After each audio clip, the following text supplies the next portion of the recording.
My name is Michelle Shaw, and I have an initiative called Minneapolis Edible Boulevards. And before I talk about that, I do want to um, do a land acknowledgement, which we usually start off with. And I want to acknowledge that we are on stolen Dakota and Anishinaabe land here in the state of Minnesota. That is a baby step in making amends. One of the things that we can do is support our native neighbors, their businesses, their nonprofits. We're going to hear about a lot of the work that Derek does today during the cooking class. Really helps knowing that we are all treaty people and advocating for treaties to still be upheld. Um, and there's also an honor tax that we can support. So I can send that link as well when I send out the follow-up email.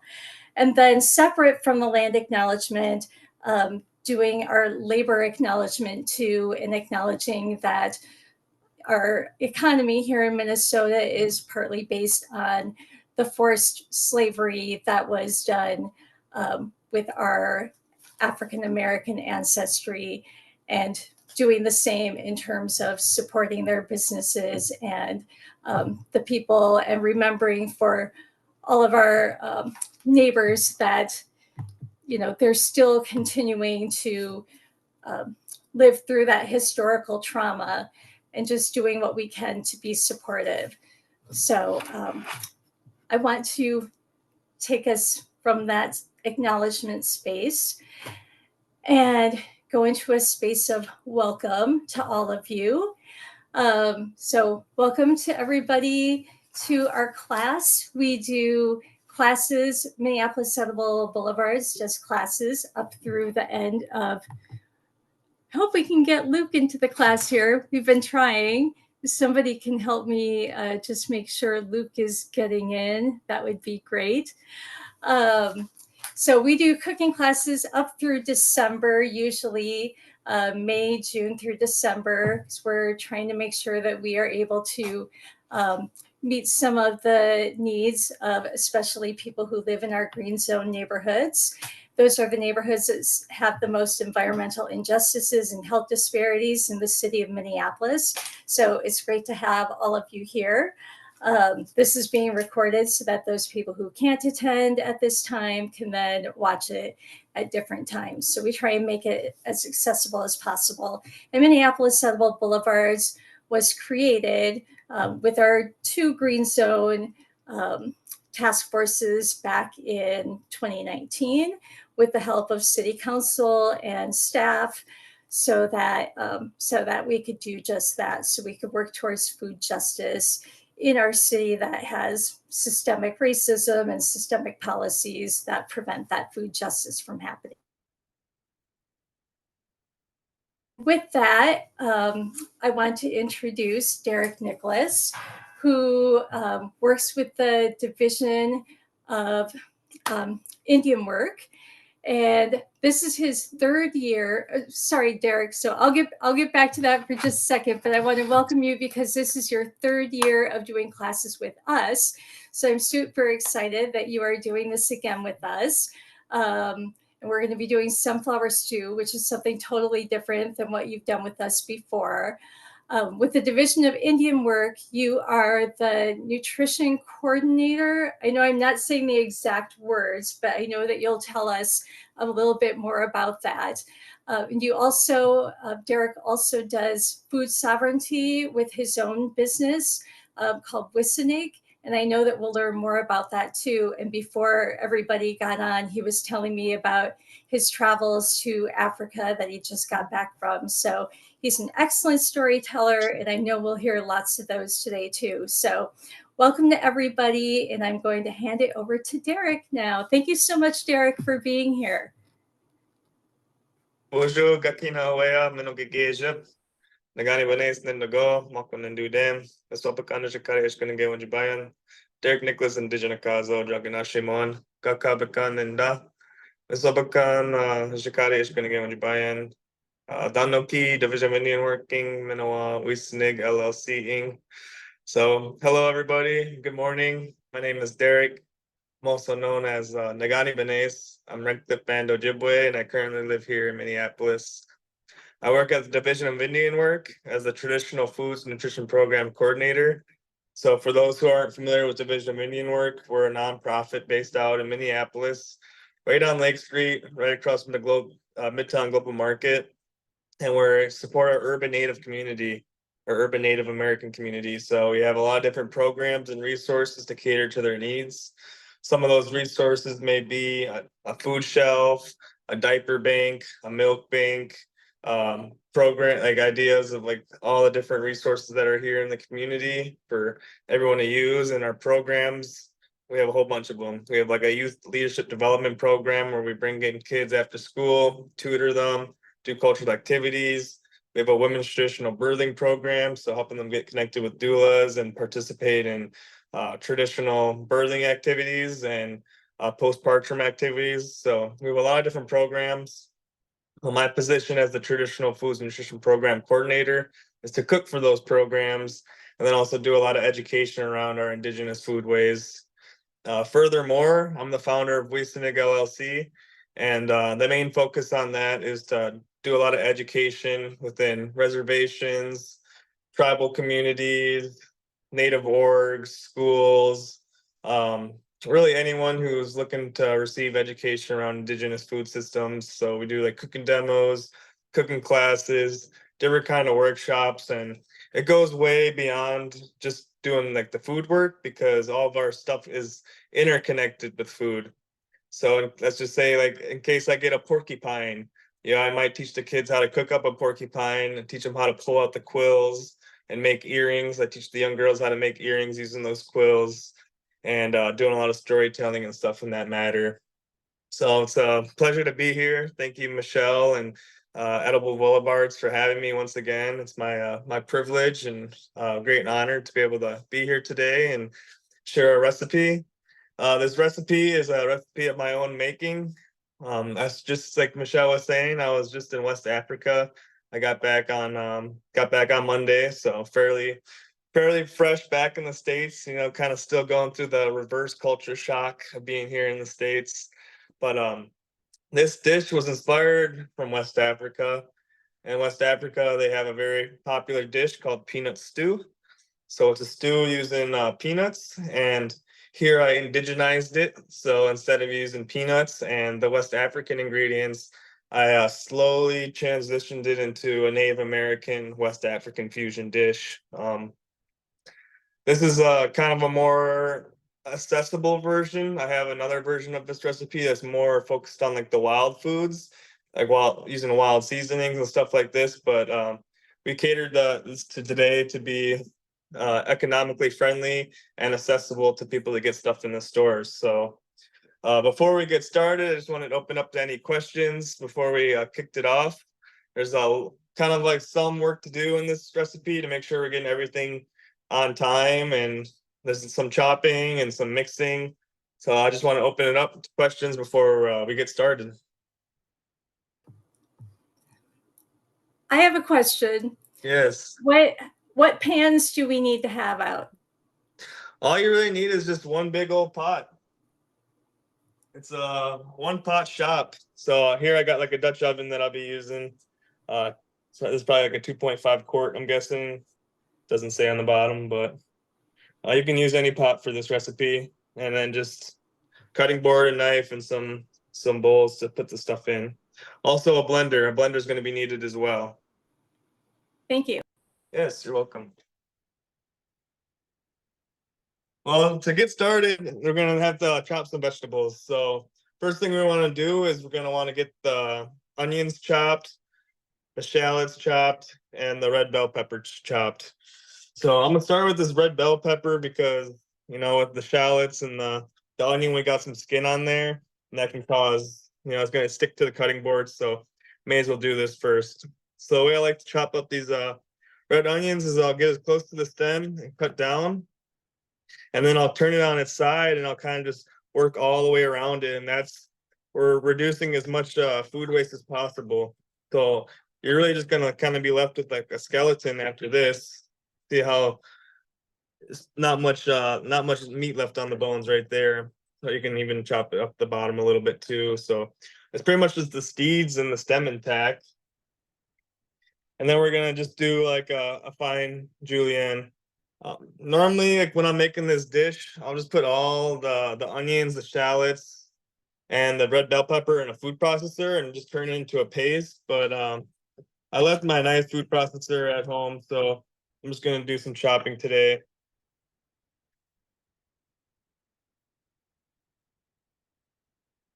Honestly, I don't do too much cooking at home because I'm always just cooking at work. So I've kind of limited on my supplies here. I try to keep my home life really minimal on the stuff I keep here. But as you see, I'm just making these nice little almost like matchsticks, just very thin, and then I group them all together and dice them up.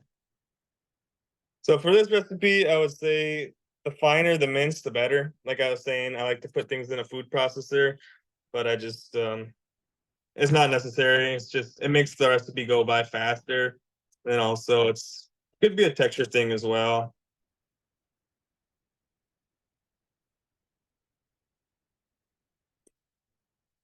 So if I was like truly trying to indigenize this recipe, instead of using onions, I would use ramps. Ramps are like one of our wild onions. There's a few different kind of wild onions that you can find here in the Great Lakes region and also in South Dakota and even down south. Pretty much all of North America, and you can find different kind of wild onions. So the ramps, they're one of like the first plants that come up in the springtime, and they're very delicious. You can pick the whole plant.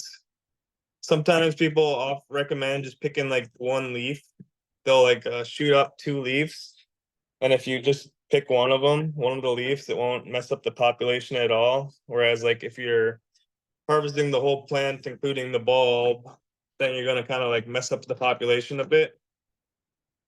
My elder Hope Flanagan, she always talks about like count 13 and pick one. That's like a very sustainable way of doing that. So we got one whole red bell pepper, and we're gonna do a half an onion. So the way I like to do my onions, it just kind of depends on like how I'm gonna have it served in the dish. So if I'm mincing it, I just like to cut it right down in half, horizontal, and then I'll chop off like the root side, and then I'll peel back one layer, just like such.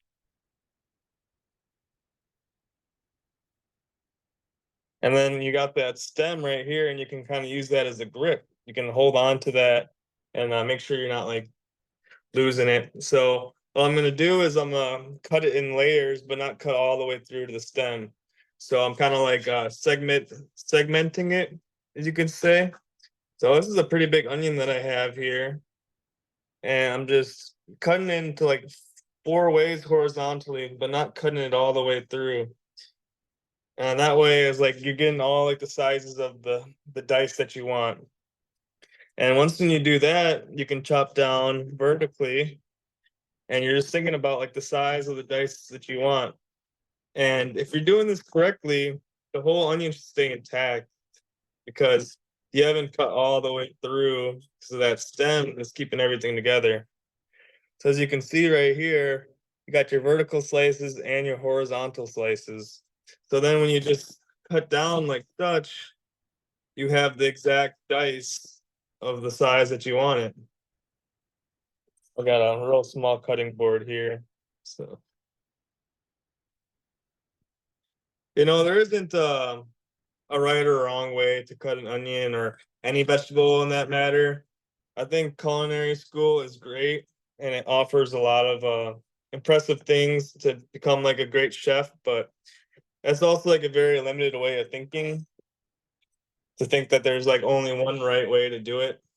Because cooking it's a passion, it's something that comes through feeling, and A lot of different like indigenous communities from around the world, they have their own way of processing foods, and it's like that for a reason.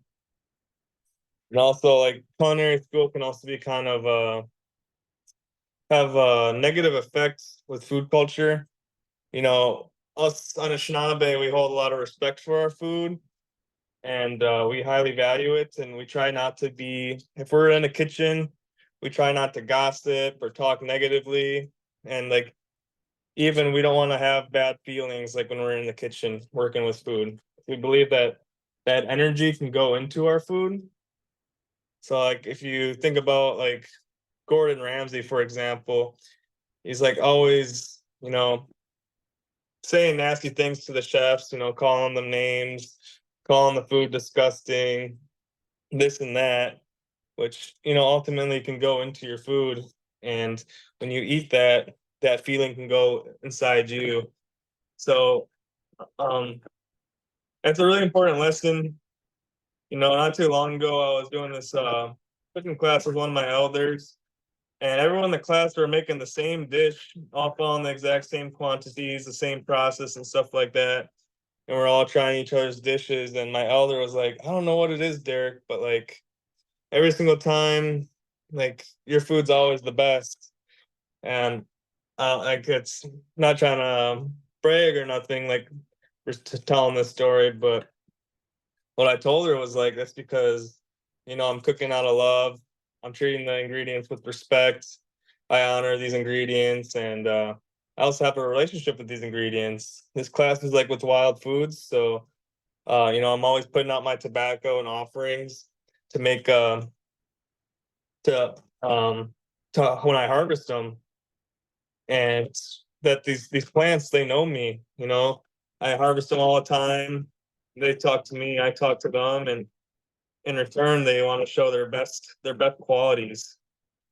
So when I'm out cooking for a community, and when I'm out harvesting them, they know that that's what they're going to be used for. They're going to be used to like showcase themselves. So when I cook with them, they're like, look at me, I taste delicious, I offer all these different medicinal gifts, so that when people are trying it, they're like really impressed. They're like, oh, this is a really cool plant. I didn't expect this wild food to taste so good. I didn't expect this simple dish to taste so good. That's because those plants, they really want to be used and they want to be showcased.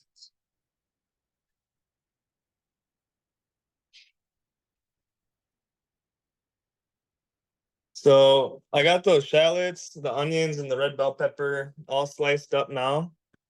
So I'm gonna take some sunflower oil and I'm gonna put it in the bottom of my pan and put that pan up to like a medium high heat.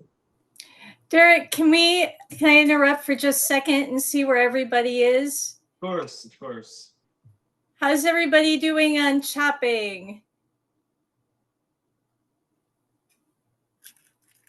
I just have one question. Yes. Just to get prepared. I don't have a big blender. I just have a small one, or I could use my Cuisinart.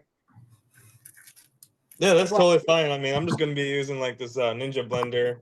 That's real, what I have. real Okay. small. So I'm probably gonna do like in Okay. 2 batches, do it Perfect. twice. Okay, sounds good. Yeah. Everybody else is doing okay? Okay, great. Wonderful, wonderful.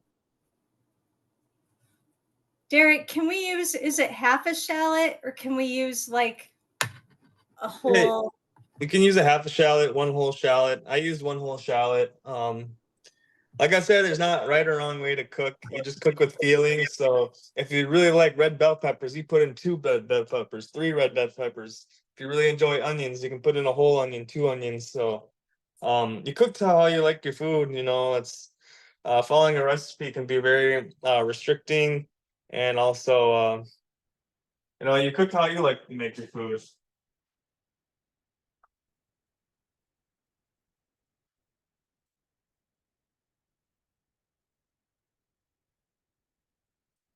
So I just put those red bell peppers, those onions, and the shallots in the pan on high heat. Once you put it in, you want to make sure that the oil is real already nice and hot. So like you can put a little water on your finger and just like flick it in there. If you start to hear it bubble and pop and sizzling, that's how you know it's hot enough. So one thing I like to do is I like to season while I'm cooking. You know, some people cook season at the end of their dish, and some people season all the way through every single step. And I think that when you season every single step, the end result is a lot more desirable. So I'm gonna put in a little bit of salt and pepper on those vegetables right now. I see, Luke, you have a question for me? I do not at this particular moment. Thank you, though.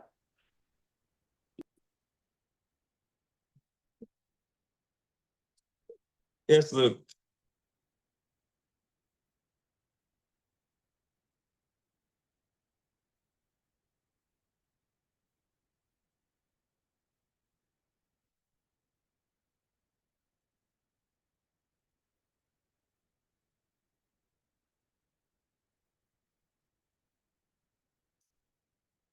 If you type it, I could probably read it, no problem.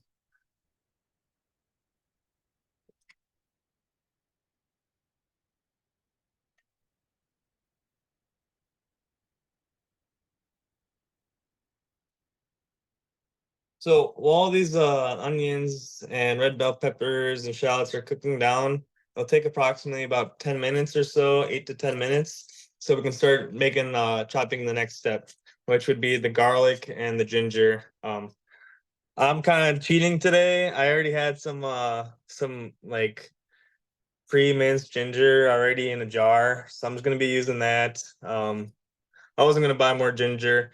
The reason why I have this is because I cook for many, many people in like normal occurrences, cooking to 50 to 300 people. So if you think about cooking for like 100 people or so, it's like peeling a lot of ginger and mincing it all. So I have this already at home, so I'm gonna cheat a little bit and use that. But yeah, then we can add some garlic as well.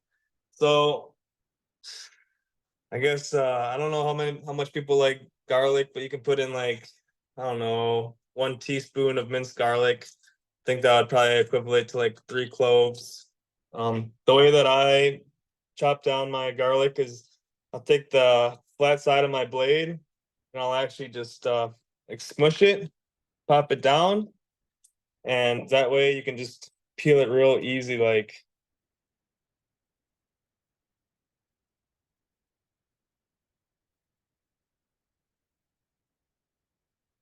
you saw how simple that was. It's just taking the blade, smushing it, and that peel will just come right off.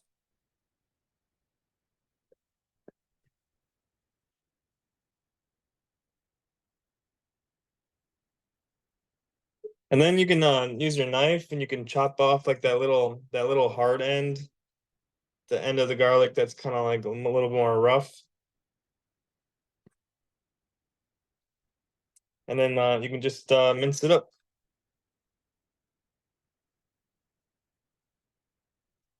So I'm kind of like doing that same technique, kind of cutting into matchsticks very thinly, and then I'll slice it horizontally.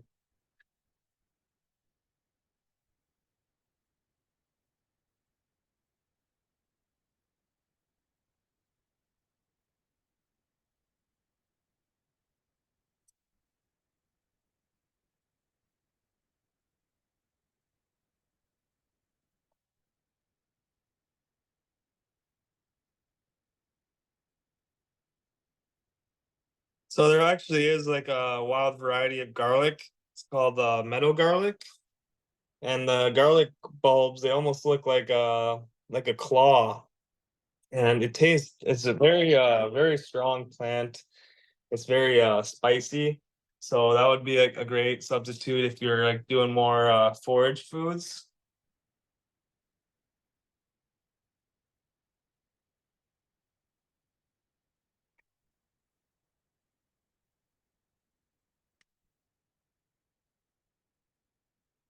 So we got about you know a teaspoon of garlic, and we can probably do like 2 tablespoons of of this ginger right here.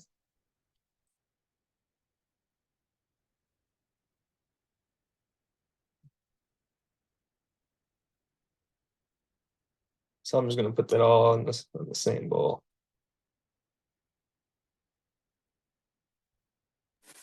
So I'm sorry, you're adding the garlic and ginger now to the, Not in the pot yet. I want the onions to cook down a bit. I'm just having this off to the side. So I got that ginger and the garlic in that bowl, and then I'm also gonna add the chili flakes too, because we're gonna put that in once that first batch kind of cooks down a little bit. I only have 1 tablespoon of fresh ginger. Can I use ginger powder? If you'd like to, yeah. Tablespoon? Okay. I think I called for 1 teaspoon of Oh, garlic. Oh, Or okay. did you say I said that wrong. ginger? Did you say It you said says garlic? 2 tablespoons of ginger. Yeah. Sorry. Yeah, you can do 1 tablespoon of ginger if that's all you have. Okay, okay. No worries. Then I usually put in quite a bit of red chili pepper flakes because I love the heat. I think the recipe I put out was like a half a teaspoon. It's very mild, but you can, if you like it hot, you can go up to a tablespoon or 2. I enjoy the heat. So while we're doing this, I'll make sure you're being cautious of the pot that's on the stovetop right now. You want to keep it stirring, prevent things from burning, and make sure that all the vegetables in that pot are getting cooked at an even rate.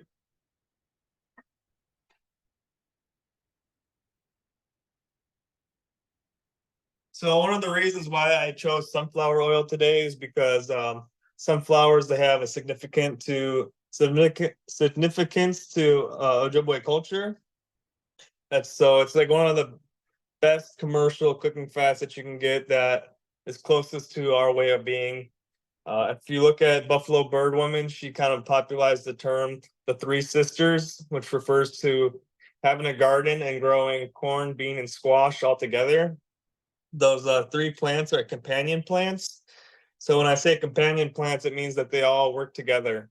They all have a significant role, and for them to all grow in a very efficient way. One of them will put nitrogen in the soil. The corn stalks will act like a pole for the beans to climb up. So that's like one of our traditional ways of gardening. And some people refer the sunflower as the 4th sister.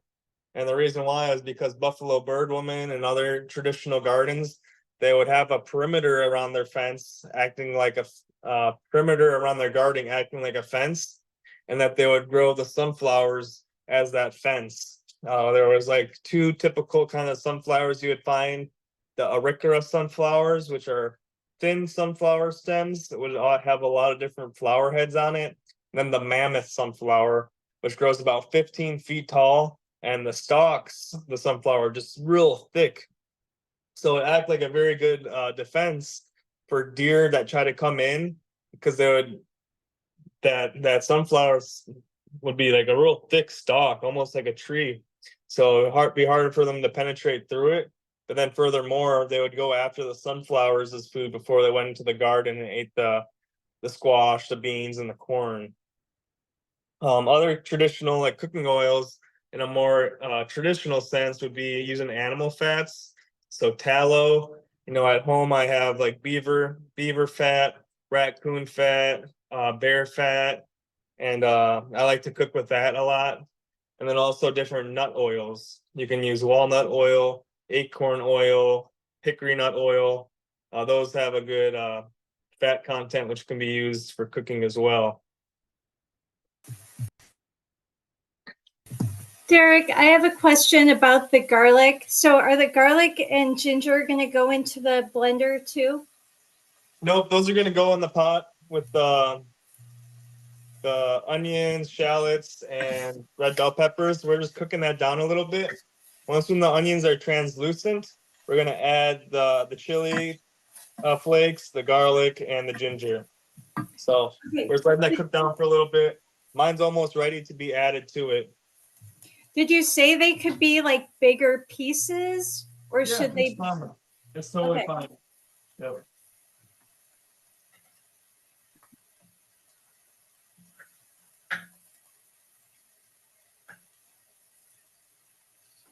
So while we're still waiting on that, we can start doing our sweet potato. One of the ways that I like to cook, well, do my sweet potatoes is if I have a potato peeler, I'll just peel it out really quick. I don't have one of these at home. So another way that I'm gonna do it is I'm gonna chop off the tip. So it's a flat surface and I can lay it right down on my cutting board. And then I'm just gonna use my knife and I'm just gonna shave it all the way around and keep doing that. That's a good idea. And we do have tons of different wild potatoes here in Minnesota. There is like a wild sweet potato variety, but some of the other ones that I go harvest are the Wampazi opening, which are the swan potatoes, and Bagwaji opening, which are that translates to like small wild potato. Those are called the American ground nuts. And there's another one called Andeg opening, like a crow potato. We usually harvest our potatoes in the springtime or in the fall time. And that's when you get any of the root medicines, those plants that grow under the ground. And the reason why is that that's when all the energy is stored inside it. You know, if you think about it, in the summertime and the spring, all those plants, they're diverting all their energy out of the root into the stem, into the leaves, into the flowers. Whereas like in the springtime, they haven't popped up yet. So it's all underground. And then in the fall slash winter time, everything's going back into the ground. So everything's going right back into where it was. So if you harvest like roots in the summertime, it's going to be very mushy and not have any good, that's not what you're looking for. So my onions are translucent. I'm gonna add in this ginger, the garlic and chili flakes now, and then stir it up.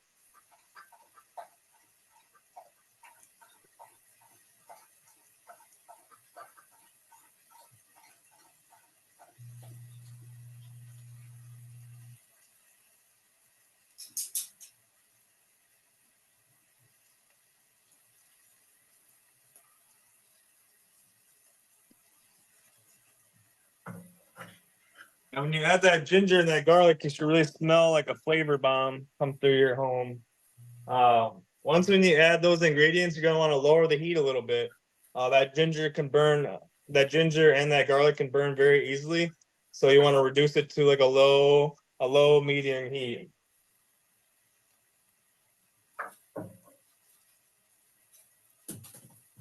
So now we're just gonna dice up this sweet potato. Gotta sharpen my knives. So I'm just cutting mine in half and then kind of cutting into, this is a small one, so 3 sections right here. So it should kind of look like this.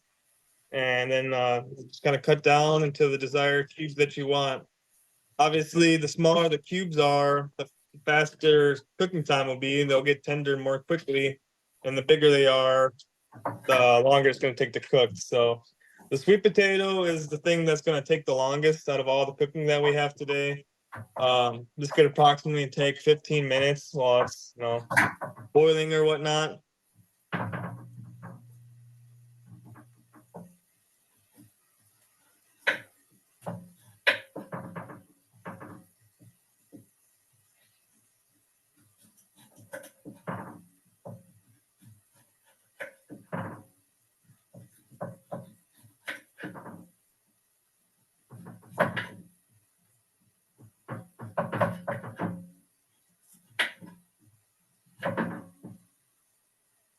So these right here, these are one of the wild potatoes that we have. These were harvested right before I left to Africa. This is what they look like. They're called Wapazio Pening. These are called swan potatoes. So they actually grow in the water. These ones grow in the water. And one of the ways, the traditional ways to finding this plant was that you would step around in that muck and you'd probably go like a knee deep into the muck and you'd feel something on the bottom of your foot. And that would be one of these potatoes. And you would stick out your foot, put your hand where you had your foot, and you'd grab that thing that you're feeling. And it'd be these. This is a great food source. One of the ways that I prepare is I'll dehydrate it and then I'll store it for the winter time. And these work great as like a regular potato substitute. So you can shred them, make them into hash browns, toss them whole into soups, and they're very delicious and very nutritious as well. Do they have their own distinctive flavor, or do they taste like anything we know? Well, they taste like their own thing. Some of them can be kind of bitter. And that's like a lot of the wild plants. That bitterness represents that it's very good and strong medicine. So in West Africa, they don't have the sweet potato. The sweet potato isn't indigenous to Africa, but they have the yam. So the yam is what's indigenous to their culture. And just like us on Anishinaabe, they wouldn't waste anything. So you see these peels that we have right here. Typically, us Americans would peel it and just toss it in the trash or compost it. But what they do with their yam peels is that they dehydrate it and they pound it down, and turn it into a powder. Then they would steam it. And once then they would steam it, it would turn into like a couscous kind of texture and dish. And they call that wasa wasa. So I was like, you know what? Us indigenous people, we probably had a similar dish as well, but through time and colonialism, we lost that technique. So that's actually a dish that I'm gonna try to do with our wild potatoes. So I'm gonna try to like replicate that and bring that back into our community. So that's what you see here is that wild potato I just showed you, that swan potato. These are all the dehydrated peels from those. And I'm gonna turn it into a powder and steam it. Then you add a little bit of water so they kind of turn into like smaller balls and cook them down even more and see if I can replicate that dish. Very cool. Yes. So now we got everything that we need in the pot at the moment. So now the next step we're gonna do is we're gonna have to blend the tomatoes and the sunflower butter together. I got some fire roasted tomatoes in a can. I think they offer a little bit better flavor than just other canned tomatoes. So I gotta have a small blender here, so I'm gonna have to probably do this in 2 batches. I think the recipe I sent out for was like 15 ounces of tomatoes and maybe a half a cup of sunflower butter. I'm sorry, I'm sorry, real quick. Were we supposed to add the potatoes, the sweet potatoes to the pot? Not yet. We're gonna want I guess you could. I add them in after we get the liquid in there, Okay, but great. you can add them in there. It won't hurt the dish. So here's just some pre-made sunflower butter that you can get in the store. The ingredients, they got roasted sunflower seeds, sugar, mono and diglycerides, and salt. You can make this real easily yourself. If you have a food processor, you just add sunflower seeds, sunflower oil, a little bit of salt, and a little bit of maple sugar or maple syrup, and you have your own sunflower butter. I do not have that. Can I use regular butter or? You can use peanut butter. Oh, You can okay. use peanut butter or sunflower butter. Oh, okay. Yep, yep.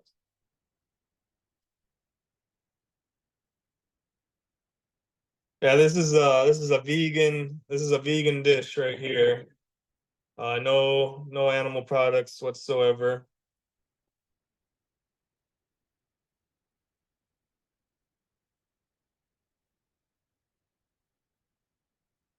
So I'm gonna put myself on mute while I blend this up, so I don't want to give everybody a headache this Saturday morning.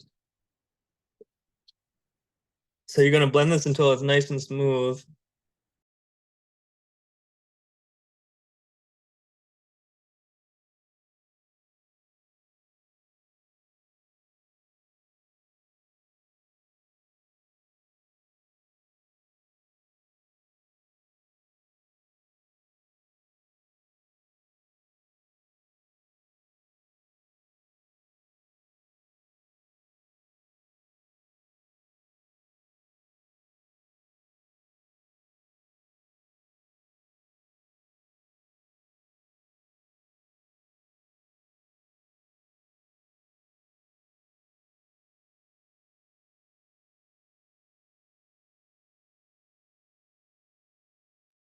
So you should be left with this pinkish concoction.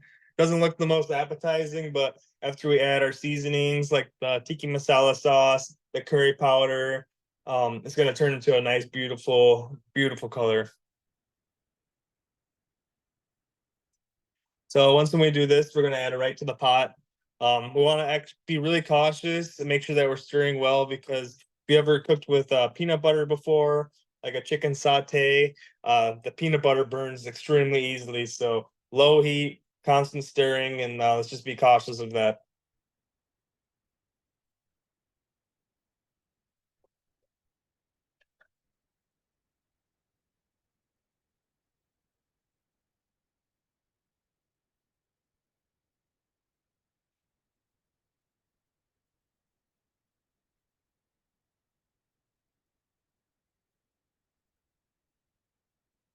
So I'm gonna have to do 2 batches. That's the small blender I have at home.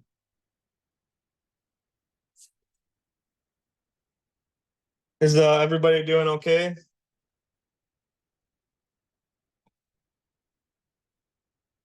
Any questions?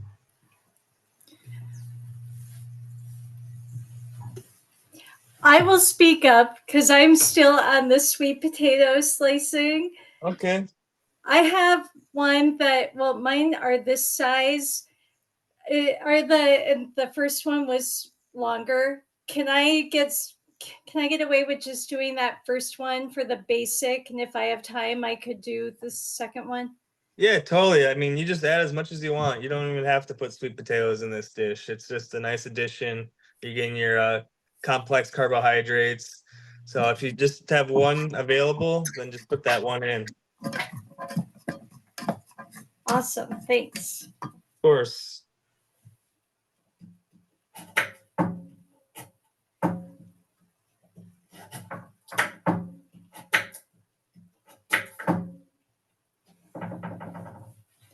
Oh, and we can share the anecdote that Derek had to correct me on the fire roasted tomatoes. I was looking out for my parents on the fire roasted tomatoes. It was like, what can we do for people, who don't want spice and heat?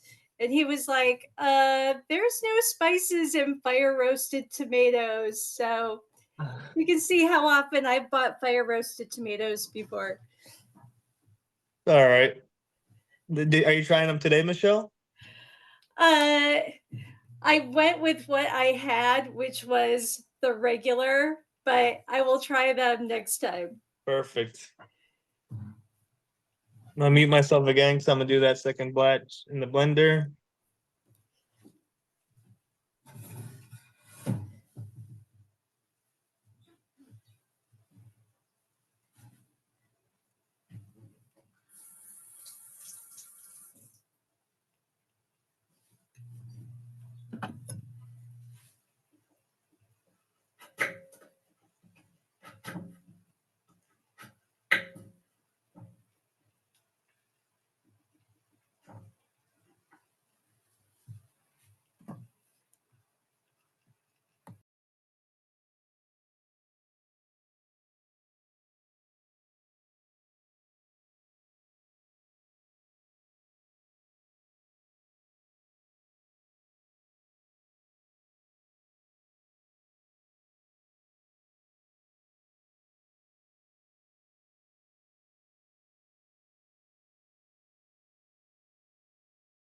So one trick that you can do to make sure that we're not having any food waste whatsoever, you see how like this whole blender cup is just has all the the extra parts that you can't really get out. Sure, you could probably take a rubber spatula and try to work it out like that.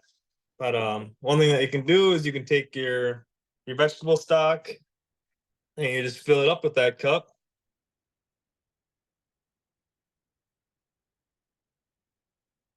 And then you put your lid on it and you shake it real good, and all that stuff will just come right out.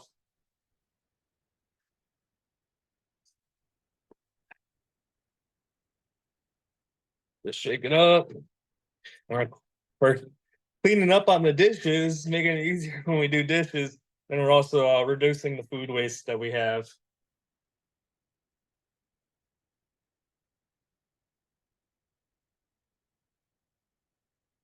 So I'm gonna show you what my pot looks like right now.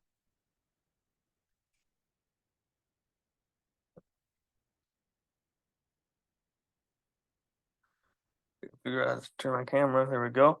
So we got this nice, real thick sauce, and we're just cooking this down. I have my heat on like a medium, like a 6, and we got our vegetables inside there. So it should be pretty thick and goopy. But we're gonna add our vegetable stock, and we're gonna thin that out a little bit. Oh, I'm gonna just do this with one hand. There we go. So you see, I just completely cleaned all that mess. And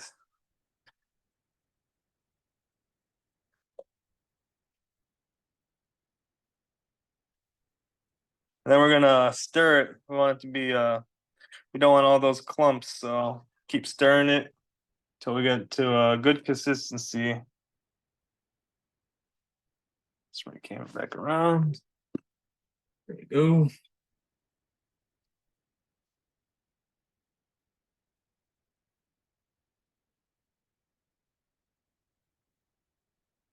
Has anyone ever had African peanut stew before? I have. It's really good. Yeah, right. Yeah. It is a treat. It's kind of like such a, I don't know, like a warm, like filling sensation. It makes you feel nice and warm inside, and so like almost like a really good cozy soup. So last few weeks I was in Liberia and Sierra Leone, and that was a common dish that they would serve. A lot of times I was having it out there, they had like fish inside there. They put a whole fish inside the soup, and then offered that as well. I didn't hear what kind of soup you guys said. What was it? An African peanut stew. Got it. So that's like kind of like what we're riffing off today. We're I was inspired by that stew I had here, and we're indigenizing it up a little bit. So I'm gonna add a little bit more broth and keep stirring. I'm stirring.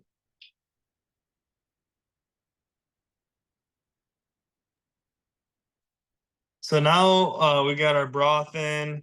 We got our sunflower butter mixture in, and we got our vegetables in. So we're gonna crank this up to a high heat, and we're gonna put in our our sweet potato, excuse me.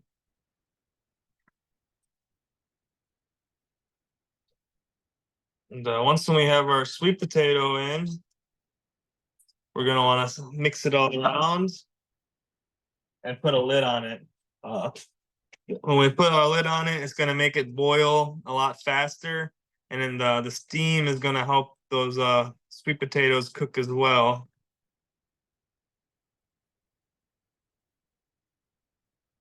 And this would take approximately about 10 minutes, I'd say. I guess it depends on the size of your sweet potato. Question, is it gonna be boiling or just Like a simmer, yeah. simmer? Okay. So like a soft Okay. boil.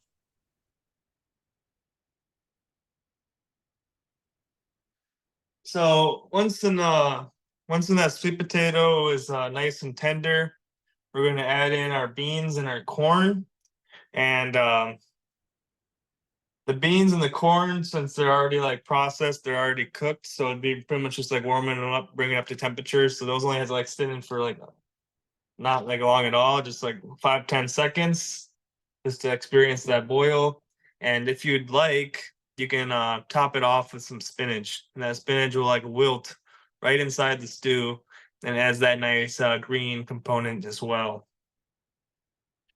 The black beans, do you add, is it a 15-ounce can? Yep, a 15-ounce can. So we can Do open I add the water that's in the can too? Nope, we're gonna rinse those beans. Oh, okay. When you have canned beans, you really want to rinse it good. You'll see like all those like bubbles and stuff come off it. So we can just put it in a colander and rinse it as such. I already beat you guys to it. Mine's already rinsed. So as you can see that there's no more bubbles coming out of here. So no, that's ready to go. And you know what? One thing that we can actually do while we're waiting for that sweet potato to cook is that we can go ahead with the seasonings. We can add in that tikka masala sauce and that curry powder sauce. So that'll actually help soak in that flavor into the sweet potato while it's boiling away.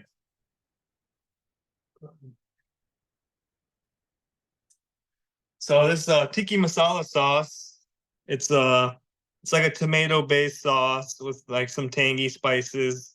This is a vegan option. The brand is Maya Kaimal. I believe that was put into the recipe, that Pacific brand. So we're trying to keep this a vegan dish.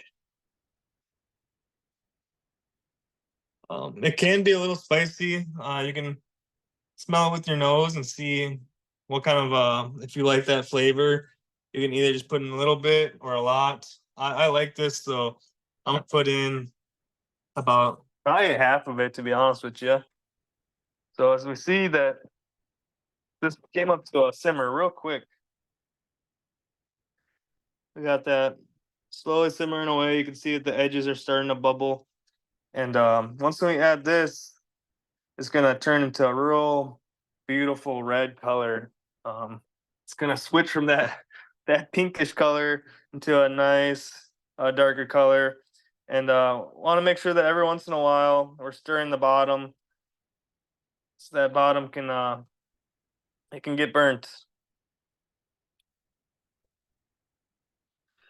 As you can see, it's starting to turn more into a reddish orange color. This is starting to look very appetizing and smell very appetizing as well. And I'm gonna also add this curry powder as well. So maybe a tablespoon or two of this. I usually like to cook with my nose if it's smelling good. That's how I know I got the right balance of spices in there.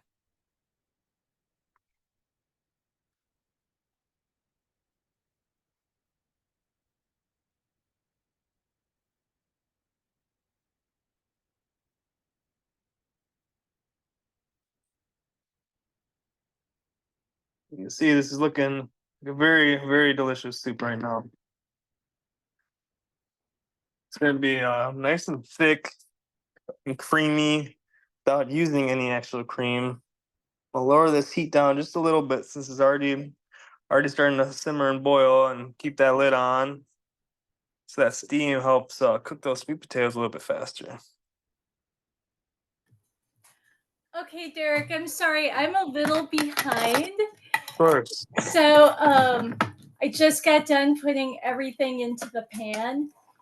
So what it should be at a simmer, is that right?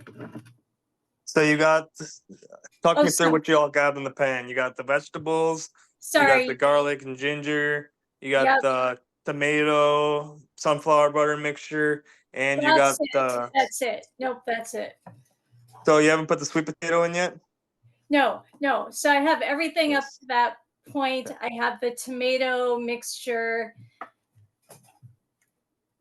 So now you can add your vegetable broth, Michelle. Yep. Okay. And once Then that I got vegetable, that.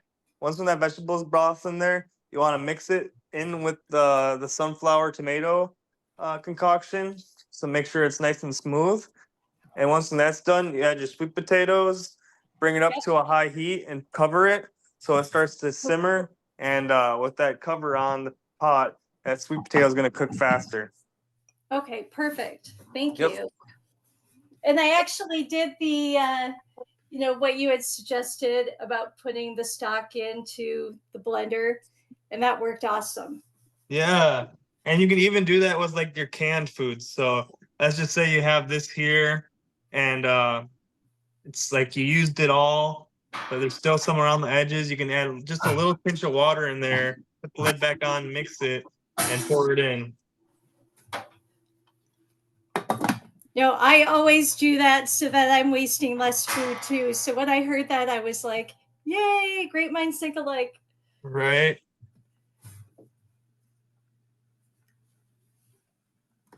So if you want, you can add more water to it if you don't like it too thick. I think I got like a perfect creamy texture to it. I'll show it off on my phone. So if you see like how it comes off the spoon, still a little thick, but not too thick. And is this when you add the tiki masala sauce? Yes, you can add the tiki masala sauce now and the curry powder now. Oh, okay. And I don't know if you saw Luke's question about is there a particular type of curry powder? I generally just use like a yellow curry powder. This is just a very basic one. Like got a cup food where I got the rest of the ingredients. Curry powder, great flavor and subtle heat, salt-free spice blend. So I think this is just a yellow one. The ingredients are spices, which is very very generic. The spices, coriander, turmeric, and onion powder. So I hope that's helpful with your question. And also, just an FYI for those people who don't have the sunflower seed butter, that it's on sale right now at Eastside Co-op, at Whole Foods. So you can try it right now. Now's the time. Right, and like the African version, they use the peanut butter, like 'cause that's where the name peanut stew comes from. Is that the peanuts are native to their area, and they make that peanut butter and use that for the base of the soup. The reason why we're not using peanut butter today is because, like I said, we're indigenizing this recipe.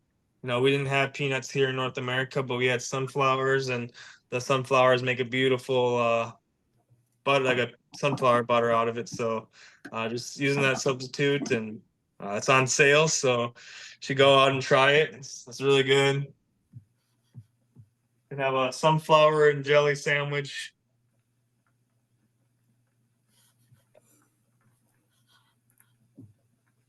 And Luke is asking too about other differences in the African recipe from the sunflower butter and oil. I think probably with the yams Yep. too, and sweet potatoes. And maybe with the, because you made, now this is more of like a four sisters. What do they have that's equivalent to like the Four Sisters? I'm not sure about Four Sisters, but they have a lot of different plants they use over in West Africa, like tiger nuts, fonio, Percocet, moringa. So I never actually really took the time to like figure out everything that they put in their peanut stew and actually ask. It was just kind of more like tasting it and replicating it. I could actually ask my friend Chef Abiro. He's an indigenous chef to Ghana. Does a lot of great work with the Ghana food movement. He's the one that taught me about that dish they use using the yam peels, that wasa wasa. So I could, if you're really interested in like an authentic peanut stew, I could get that recipe for you.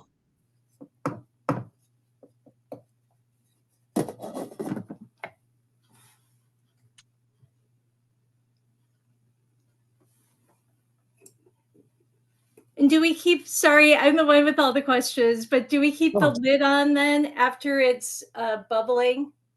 Yep, you can keep the lid on. You just want to make sure that the bottom's not burning. So every once in a while, just give it a stir. Okay, great. And the way to check if it's ready for the beans and the corn is to just run a fork through one of the sweet potatoes. And if the fork goes through the sweet potato nice and easily, that means it's tender enough to call the dish done.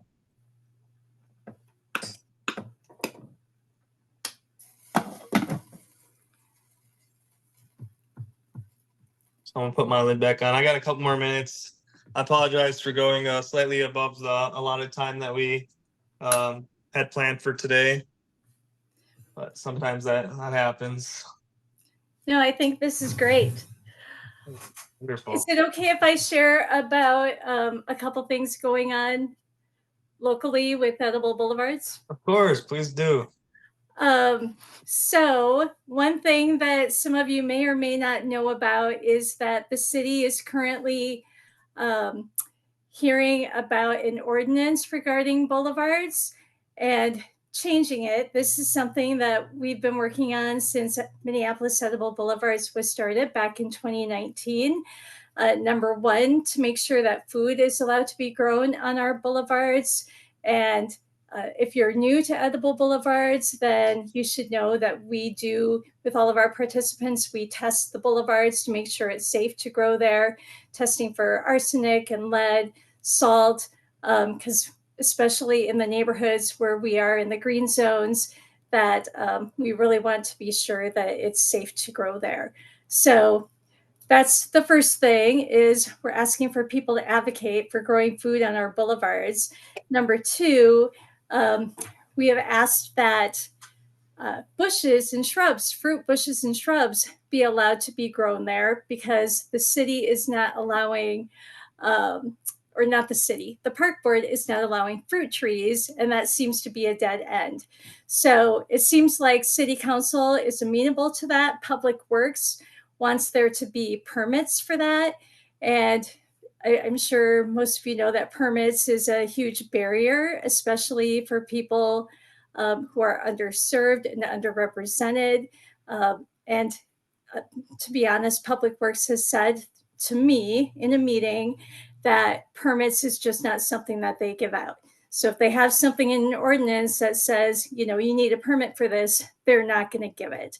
So that's another thing we need advocacy for, is asking city council to allow these fruit tree or fruit shrubs and bushes without permits. And the third thing, and I'll give you all, you know, send this out to you in the follow-up email. And the third thing is to allow raised beds without permits as well. So if there's anybody who can do some advocacy, either in person in 2 weeks at the committee meeting, or sending an online comment, that would be super awesome. We do have council members that have been working on this with us for the last few years. So it'd be great to have everybody chime in and send that. So that's a big thing. The second thing is we have early giving right now for Give to the Max Day, and we provide these classes free to everybody, and also provide everything else for free.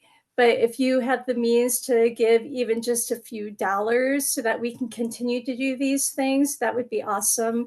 I will send that link now, and also send the link in our follow-up email. And then a third thing I just wanted to make sure that we share with you is that there's something called a Veganic Summit going on this weekend. And Derek, feel free to interrupt me if there's something going on and we need to check on something, okay?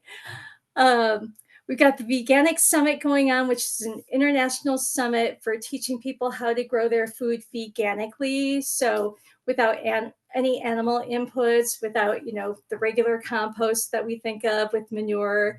And so that's free. And I will also put that link actually here in the chat in just a minute. So lots of awesome classes, and you'll get some pre-recorded classes even if you register now. So I wanted to share that with people as well.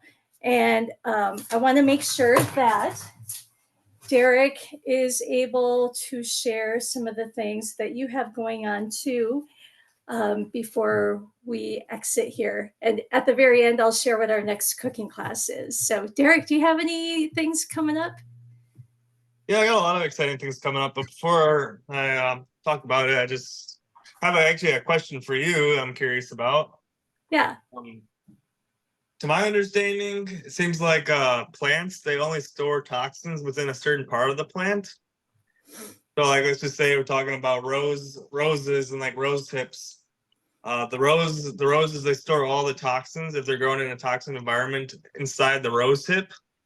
So if you're foraging in like a city like this where there might be pollution and toxins, like the roots might be okay, but the rose hips themselves, they wouldn't be safe to consume or be used as medicine or whatnot. Has that ever been like a discussion within these like city ordinances or meetings where it was like, okay, well, this part of the tree may be not safe to consume, but the fruit will be safe to consume. Has that ever been in discussion or thought about? So one of the things I'm really interested in is bioremediation. Right. And but the thing, so like what plants can we plant, like sunflowers, for example, to soak up those toxins, right? And this might be separate from what you are talking about, but the issue is we currently have nowhere to put those plants once they have soaked up all the lead, for example, because sunflowers are really good for soaking up lead. So that's something that I'm really interested in, like trying to create a solution for plants that can work with us to solve that problem of getting rid of our lead and arsenic and everything. In terms of like, you know, where things go in certain plants, what I have been told by professors and everything at different classes that I've taken, they've said that if you wash the plants, that you should be good to go. Oh, okay. Thank so, you.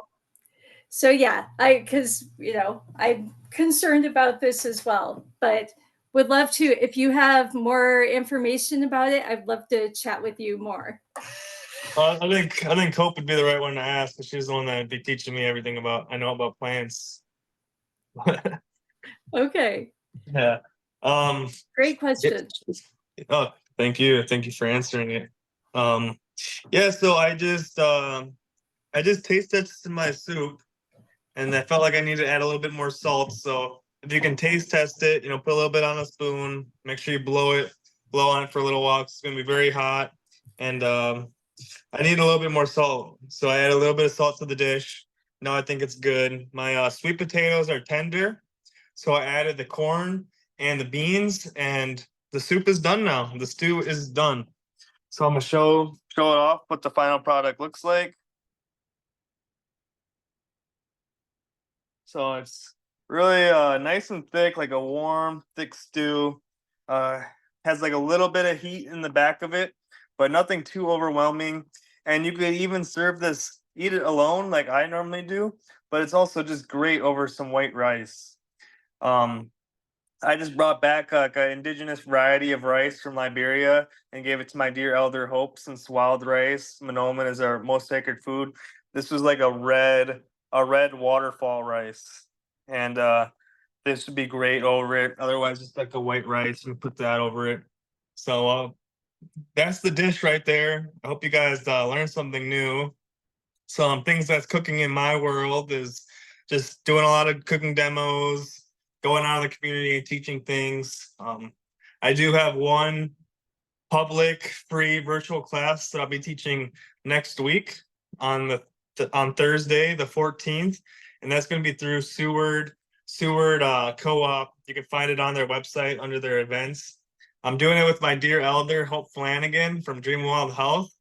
We're doing an indigenous seafood boil class. And the reason why I'm doing seafood in air quotes is because these aren't foods from the sea, but they're foods found in water that surround the Great Lakes region. So we're going to be utilizing some of those duck potatoes, those swan potatoes.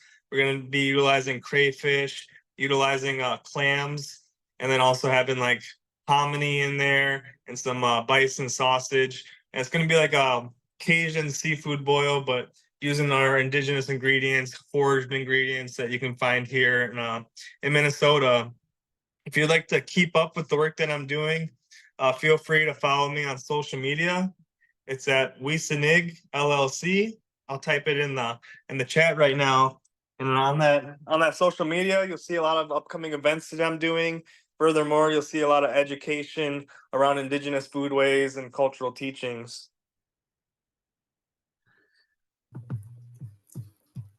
Awesome. Thank you so much, Derek. Is everybody kind of caught up?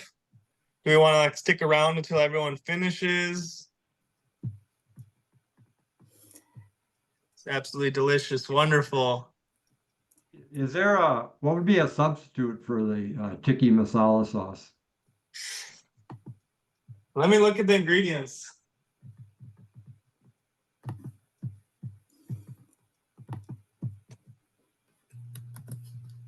We can make a substitute right now.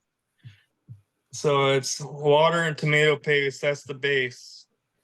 So I would say you take some water and some tomato paste, mix it in really well. I think you could add some coconut water, and then the seasonings. The seasonings on here are ginger, which we already have in the dish, so we're gonna exclude that. Paprika, garlic, some sugar, salt, some lemon juice or lime juice, some cilantro, and then some kind of like thickening agent. So you can use like arrowroot starch, maybe just flour, cornstarch, and then a little bit of like chilies.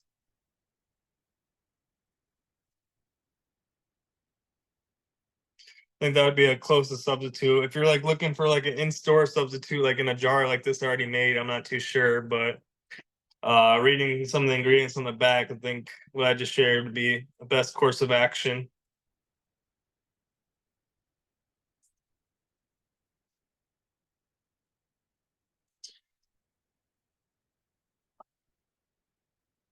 Is that helpful? Yes, very much. Great, thank you. Michelle, do we have a few minutes of time? I'd ask Derek a couple questions. Feel free. Yeah, definitely. I did get kicked off though, so I'm hoping that people got the 2 links that I just put in about the Veganic Summit and Give to the Max. I Okay. saw 'em. So yeah, I think people can leave when they need to, but and stick around if they want to ask questions, if that's okay with Derek. I just want to share that we are doing our next class on December 7th with Lorenzo, who owns Salsa a la Salsa, and that will be in person and or on Zoom. So you can register for that. We can only fit about 12 people in there. So first come, first serve, so I can let you know where you are in the queue, but that's going to be super awesome. He's going to teach us how to do their empanadas, which are plantain-filled enchiladas. Oh my gosh, they're one of my favorite things there. So definitely register for that if you are interested in making something completely delicious with Lorenzo. So just wanted to share that. Thank you so much, everybody, for coming. I think I'm going to stop the recording piece of this, and then everybody can just kind of stick around if they want to. Thank you so much for coming, everybody. Yes, thank you, everybody. Thank you, Derek.